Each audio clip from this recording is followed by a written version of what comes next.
Bismillahirrahmanirrahim. Assalamualaikum warahmatullahi wabarakatuh. Di sini saya akan menjelaskan mengenai teorema Pythagoras. Pengertian dari teorema Pythagoras adalah teori yang menunjukkan antara sisi-sisi dalam segitiga siku-siku. Nah, teorema Pythagoras ini pertama kali ditemukan oleh seorang ahli matematika yang berkebangsaan Yunani yang bernama Pythagoras.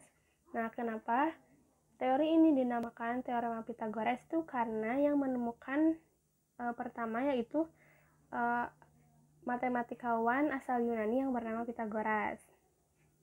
Lalu, teorema Pythagoras ini menjelaskan mengenai hubungan antara panjang sisi pada segitiga siku-siku. Bunyi teorema di atas yaitu pada segitiga siku-siku, kuadrat sisi terpanjang adalah sama dengan jumlah kuadrat sisi-sisi penyikunya. Nah, sisi terpanjang yang sering kita sebut dengan sisi miring dan sisi-sisi penyikunya yang sering kita sebut sisi depan dan juga sisi alas. Selanjutnya yaitu rumus teorema Pythagoras. Nah, kita lihat contoh segitiga ABC di sini. Nah, perlu kalian ketahui garis yang menghadapi sudut A yaitu garis A dan garis yang menghadapi sudut B yaitu garis B dan garis yang menghadapi sudut C adalah garis C. Nah, lalu di sini ada rumus umum dari teorema Pythagoras yaitu BC kuadrat sama dengan AC kuadrat ditambah AB kuadrat.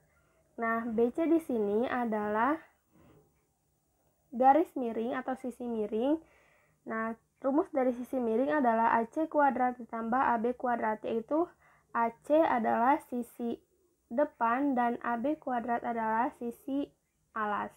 Nah, rumus yang lainnya juga adalah A kuadrat sama dengan B kuadrat ditambah C kuadrat. Nah, A kuadrat di sini sama dengan BC kuadrat atau sama dengan sisi miring.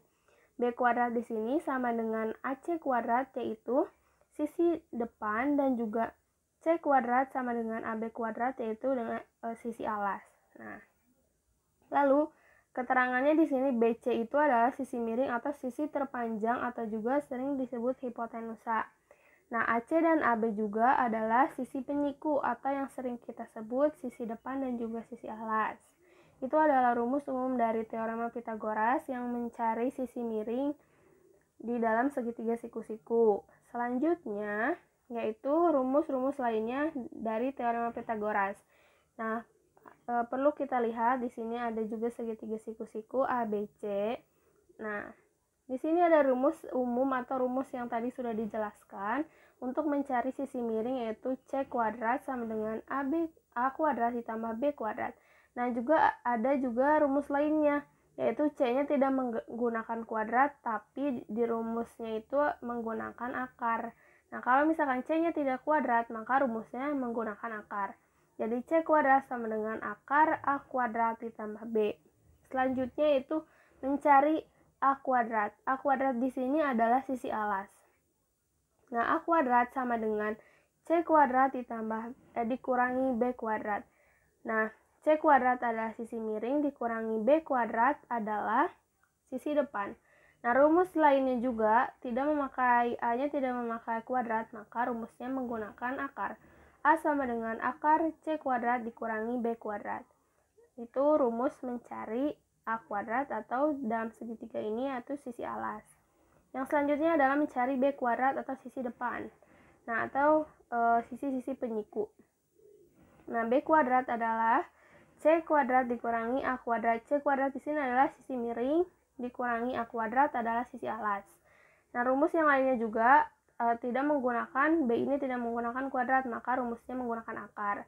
Jadi B sama dengan akar C kuadrat dikurangi A kuadrat. Nah, rumus dari ketiga ini adalah rumus mengenai teorema Pythagoras. Yang pertama mencari sisi miring atau sisi terpanjang dari segitiga siku-siku. Rumus kedua A kuadrat yaitu mencari sisi alas atau sisi penyiku. Dan rumus yang ketiga adalah mencari sisi depan, itu juga sama yaitu mencari sisi penyiku dari segitiga siku-siku. Nah, itu adalah ketiga rumus untuk teorema Pythagoras. selanjutnya yaitu kita beralih ke contoh soal. Nah, di sini contoh soal 1, sebuah kapal berlayar sejauh 15 km ke arah utara, lalu berbelok ke arah barat sejauh 36 km. Hitunglah berapa jarak dari titik awal keberangkatan kapal ke titik akhir. Mari kita lihat gambar ini. Nah, diketahui bahwa kapal berlayar sejauh 15 km ke arah utara. Nah, ini adalah titik A, yaitu titik awal.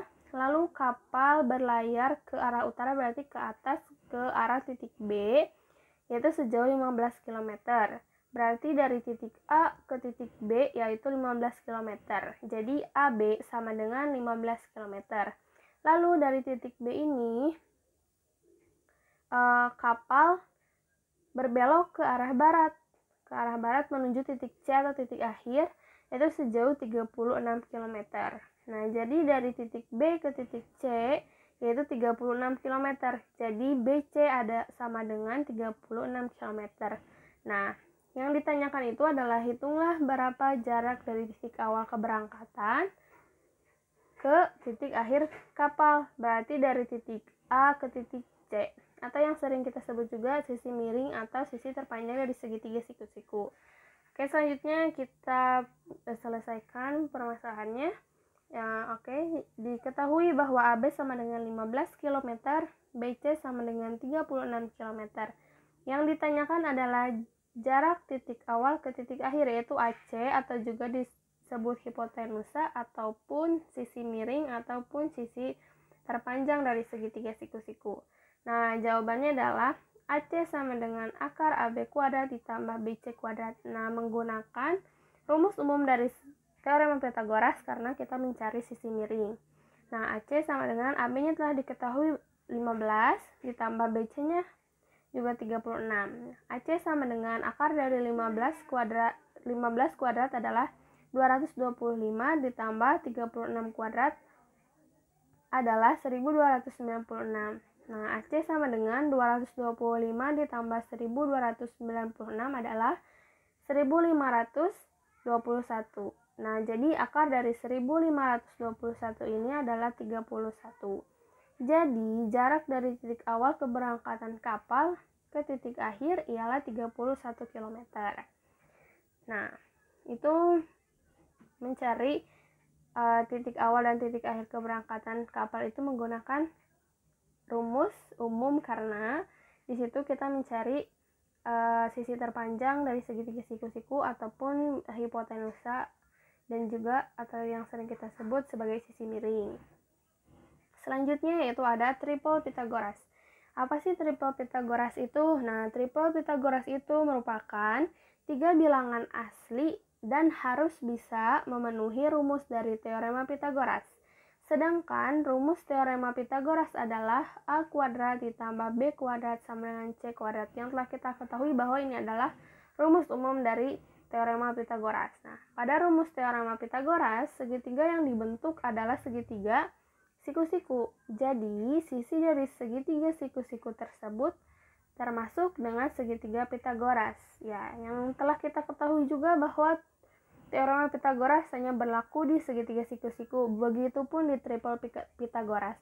Nah, apa sih kegunaan triple Pythagoras ini? Nah, triple Pythagoras ini memudahkan kita untuk mencari sisi dari segitiga siku-siku. Misalkan yang sudah diketahuinya adalah A kuadrat dan juga C kuadrat. Nah, berarti tinggal B kuadrat itu kita bisa melihat dari triple Pythagoras, asalkan harus bisa memenuhi rumus dari teorema Pythagoras gitu. Nah, selanjutnya yaitu tabel triple Pythagoras. Nah, segitiga Pythagoras atau triple Pythagoras juga memiliki 4 macam bilangan dengan susunan yang teratur dan membentuk pola tertentu yang disebut dengan 4 macam tipe teorema Pythagoras. Nah, di sini 4 macam tipe teorema Pythagoras atau triple Pythagoras. Di sini ada tipe pertama, kedua, ketiga, dan keempat. Nah, tipe-tipe ini tuh diatur berdasarkan atau disusun secara teratur dengan membentuk pola bilangan tertentu. Tuh, ini yang tadi sudah dijelaskan, tujuan dari triple Pythagoras atau tabel triple Pythagoras ini memudahkan untuk mencari sisi-sisi segitiga begitu. Jika sudah diketahui sisi, misalkan diketahui sisi penyikunya 15 dan 12, maka sisi terpanjang segitiga itu adalah 13. Nah, begitupun selanjutnya. Mungkin cukup sekian yang dapat disampaikan. Terima kasih. Dan mohon maaf apabila ada kekurangan. Assalamualaikum warahmatullahi wabarakatuh.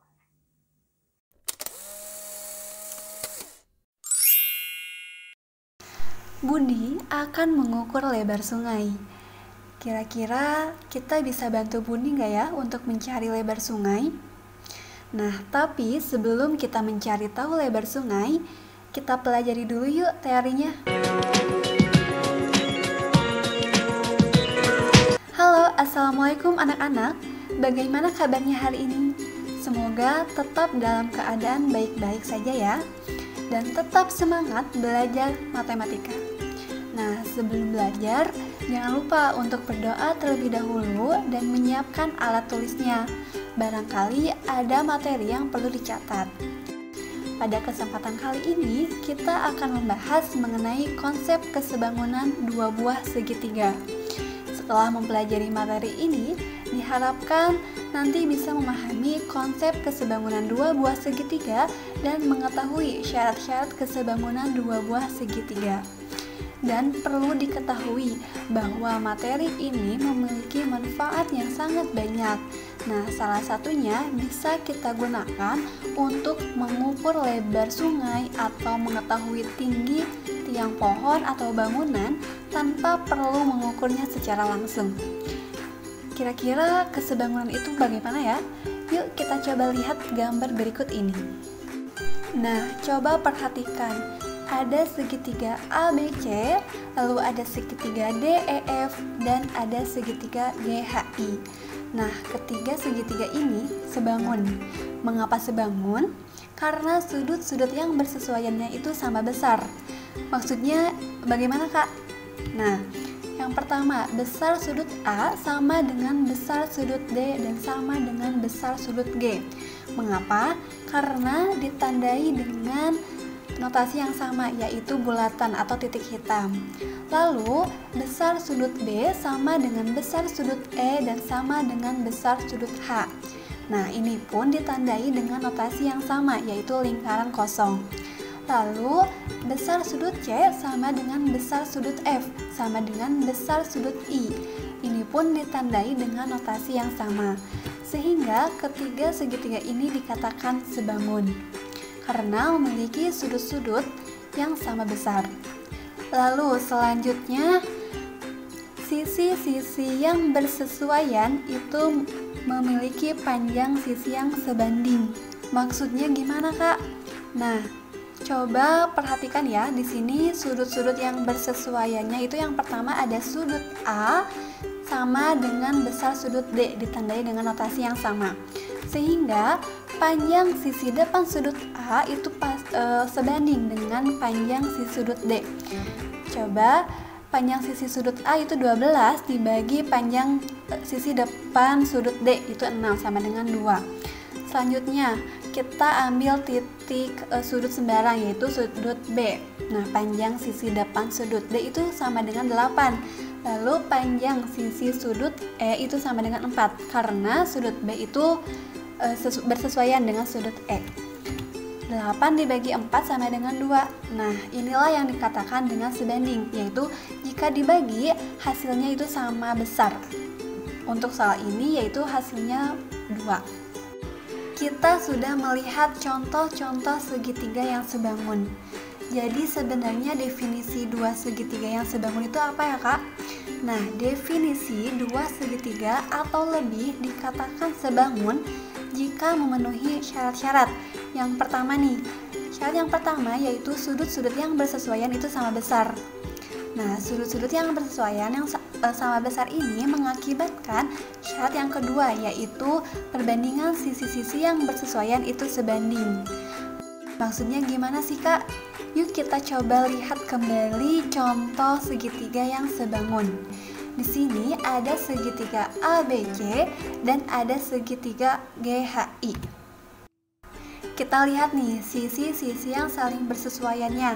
Itu ada AC bersesuaian dengan GI, panjang GI. Nah, sehingga bisa kita cari nih perbandingannya. AC 8 dan GI itu 6. 8 dibagi 6 sama dengan 4/3. Lalu sisi yang bersesuaian selanjutnya itu ada sisi AB dan sisi GH.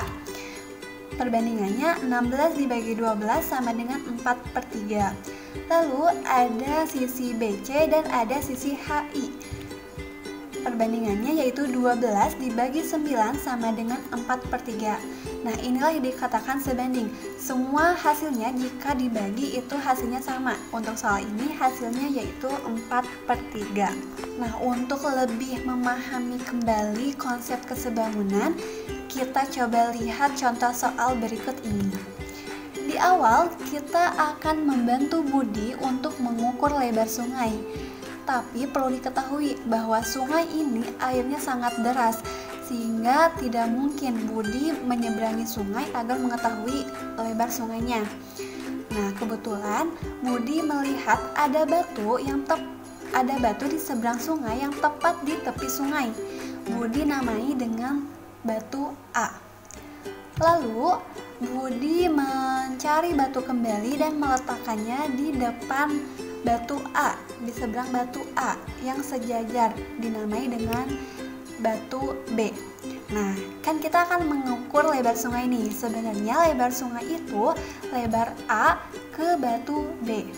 Lalu apa nih yang harus dilakukan Budi? Lalu Budi mencari tongkat sembarang dan menancapkannya di sembarang titik. Nah, titik ini dinamai dengan titik C. Lalu Budi mengukur jarak dari titik B atau batu B ke tongkat C. Nah, panjangnya yaitu 6 meter. Lalu Budi berjalan kembali hingga berada di posisi di mana pandangan matanya terhadap tongkat C dan batu A berada dalam satu garis yang lurus. Hingga posisi ini Budi tandai dengan batu D.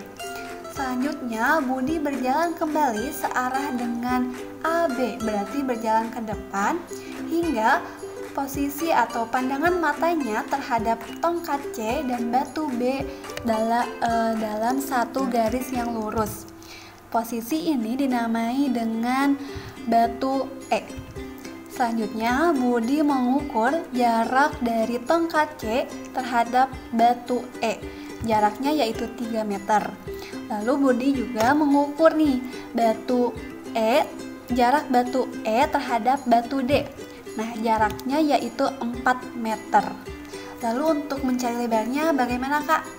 Sebenarnya kondisi yang Budi alami itu jika kita gambarkan akan seperti ini, membentuk dua buah segitiga.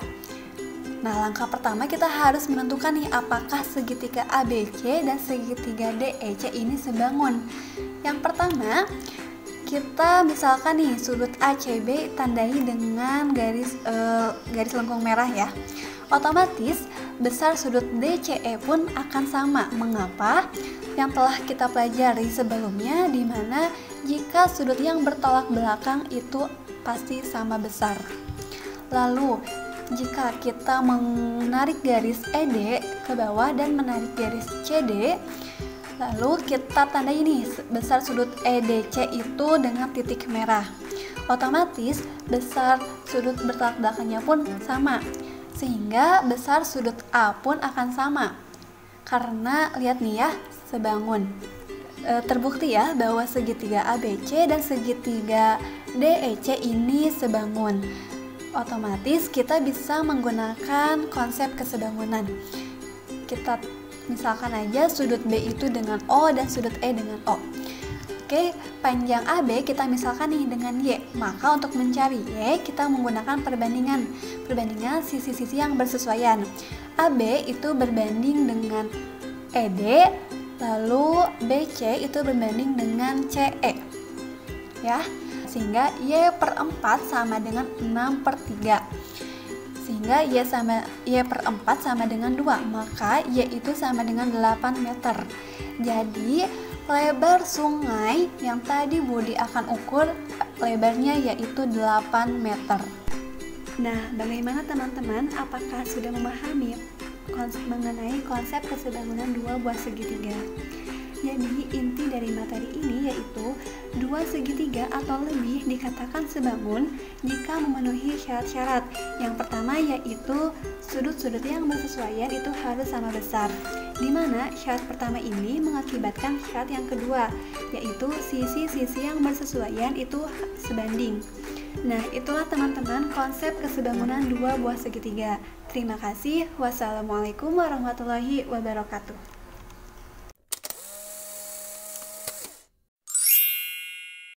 Assalamualaikum. Selamat pagi adik-adik. Bagaimana kabar kalian hari ini? Baik, Kak. Alhamdulillah, semoga kita semua selalu diberikan kesehatan ya. Amin ya robbal alamin. Sebelumnya kita sudah belajar mengenai bentuk aljabar. Pada kali ini kita akan belajar tentang persamaan linear satu variabel. Persamaan linear satu variabel ini merupakan bentuk penerapan dari materi aljabar. Sebelum kita membahas apa itu persamaan linear satu variabel, ada yang tahu gak apa itu kalimat terbuka dan apa itu kalimat tertutup? Jadi, kalimat tertutup itu adalah kalimat yang sudah jelas kebenarannya. Contoh, 2 kali 5 sama dengan 10, itu benar. 3 kuadrat sama dengan 6, itu salah. Jakarta adalah ibu kota Indonesia, itu benar. Nah, ketiga kalimat tersebut sudah kita bisa pastikan benar atau salahnya. Kemudian, kalimat terbuka adalah kalimat yang belum dapat dipastikan kebenarannya.